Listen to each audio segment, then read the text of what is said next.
Mantap.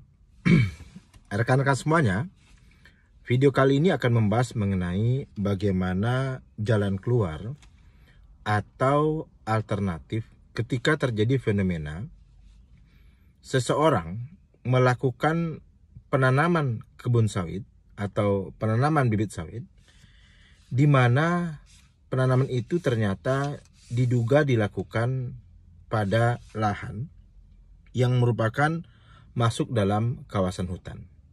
Apa jalan keluarnya?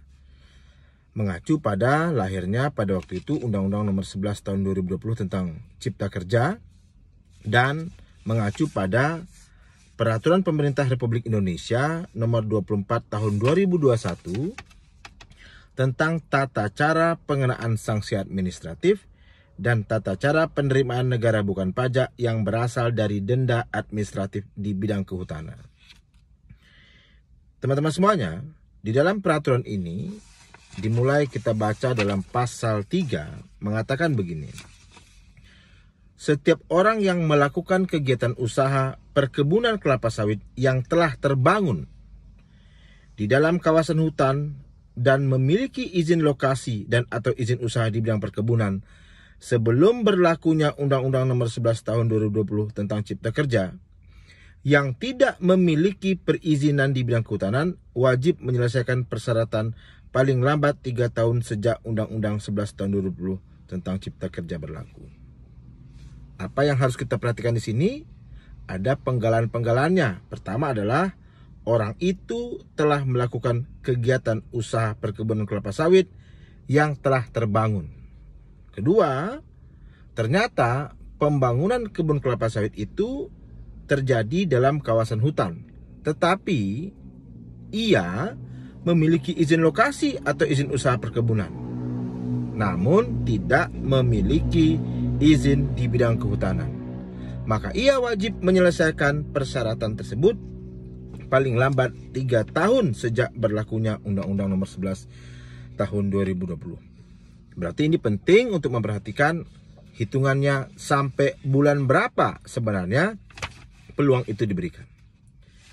Yang kedua, atau pada tepatnya ayat 2 dikatakan, jika penyelesaian persyaratan sebagaimana dimaksud pada ayat 1 melewati jangka waktu 3 tahun sejak Undang-Undang Nomor 11 Tahun 2020 tentang Cipta Kerja berlaku, setiap orang dikenai sanksi administratif.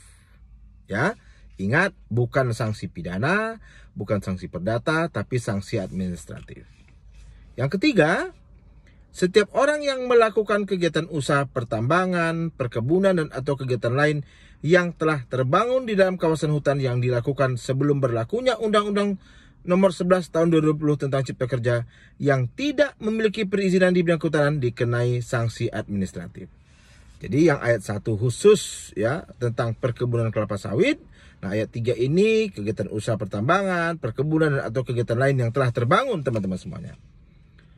4. Sanksi administratif itu berupa penghentian sementara kegiatan usaha, denda administratif, pencabutan perizinan berusaha, dan atau paksaan pemerintah. Nah, ini tolong betul-betul diperhatikan jika memang, saya ulangi tadi, ada niat untuk ya mencari jalan keluar atas kegiatan penanaman kelapa sawit pada daerah yang diduga kawasan hutan, teman-teman semuanya, maka ini dapat menjadi jalan keluar, teman-teman semuanya. Nah, semoga video yang singkat ini bermanfaat, teman-teman semuanya, dan dapat menjadi solusi bagi teman-teman yang membutuhkannya. Terima kasih. Assalamualaikum warahmatullahi wabarakatuh. Mantap.